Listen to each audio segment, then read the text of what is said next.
I'm joined by Simon Carter, who has just been talking about brands, brand interaction, and how to build a brand.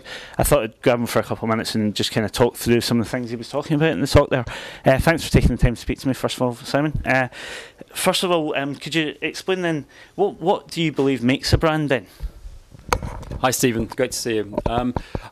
I think brands exist whether we want them to or not. Brands exist in the eyes of consumers. They will make their own decision. It's for us as brand managers and marketing directors to actually influence that decision, influence what the customer infers from a brand. So clearly, if you invest in the brand and you guide that brand, then you've got a much better chance of getting your point across than if you just let the customer make their own mind.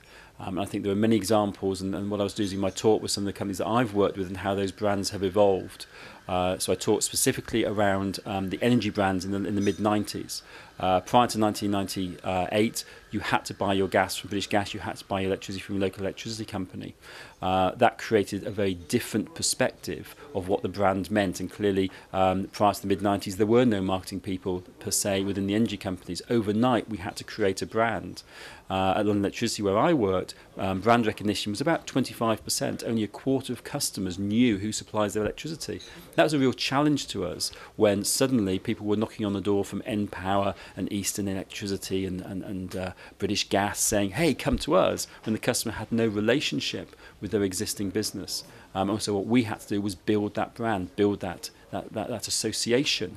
And I think the second point I made from the same example was that energy brands, generally the relationship is negative. It's someone digging up the road outside your house, it's the power going off, it's a bill, or it's a problem where you've got to phone up and ask to get fixed. They're all negative reactions. There's no positive interaction.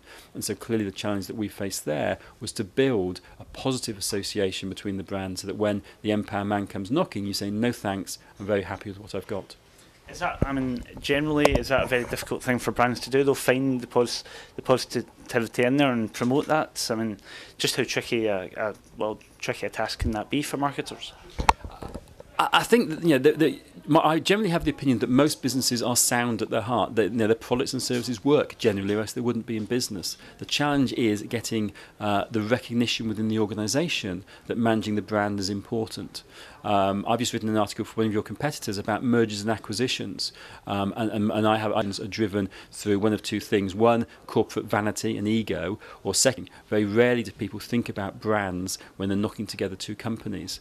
I think it's the same when you're creating a brand. The brand itself kind of comes secondary after all of the basics of does the product work, does the supply chain work, will we be able to sell it, and then people think about the brand. It's an afterthought. But for those organisations where brand is very high on the agenda, where you have the marketing director at the board table, then I think they find it a lot easier to build a brand successfully. When building a brand, then, is it ever important to look at your competitors and what they do? How do you use that as well? I think competition is important, but I think much more important is actually look at what your customers perceive you as and what your staff are doing for you. Most brands are actually driven by staff. They're driven by what the customer sees as they walk into your store, as they phone your call centre, as they interact with your sales force. That's what makes their perception of the brand. So if you can get your staff to be ambassadors, then I think you're halfway there. You were also talking about love marks. Could you explain what they are and how they become involved with brands? Love marks, I think, is a concept created by Saatchi & Saatchi, although it's also written in the Harvard Business Review.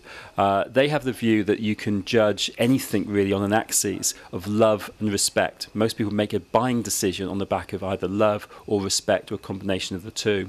And what the love mark chart really shows how products move from being just a non-entity product, that just something you have to buy, of which, as I said earlier, I think the electricity companies kind of were and probably still are in that space. Probably the banks are now in that space. There's no real association. There's no love. There's no respect.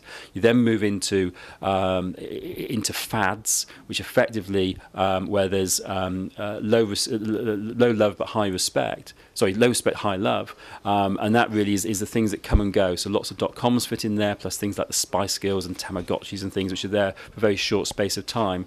You then move up into brands as we know them, where there's a high level of respect respect but not a lot of love, and those really are brands that we know and love. But generally they're decisions driven out of the head rather than the heart. You don't have that emotional tie. And then finally you have what we call love marks, which is where there's both high love and high respect.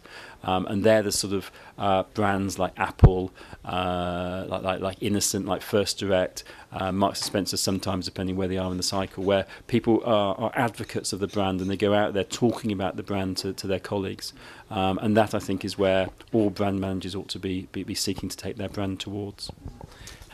Last question, just how important is brand interaction, and how do you go about trying to find out how do you go about enforcing brand interaction?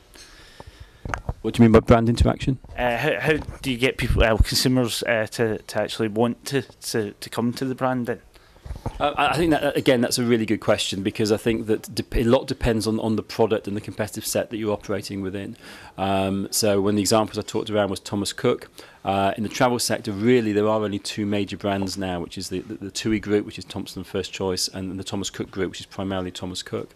But the purchasing of a holiday is a happy purchase in the main. It's probably the big purchase most people make every year. Generally they buy it in January and use it in August, and there's not much in between. So the association is very strong, and the association with the brand is very strong. I think other purchases are more transactional, so a bank account, an energy supply, where you do it very, very irregularly, and you just expect it's just there for you, and therefore the brand interaction is very low. I think what the banks particularly have one of the many challenges that they faced is actually being able to cross-sell off the back of it, because people don't feel great empathy towards the brand. Therefore, they're just as easy to go to a comparethemarket.com as they are to go to the local bank manager when they need insurance or a loan or whatever. And I think that's one of the challenges that retail banks in this country have got to overcome if they're going to come out of the mire they're in at the moment.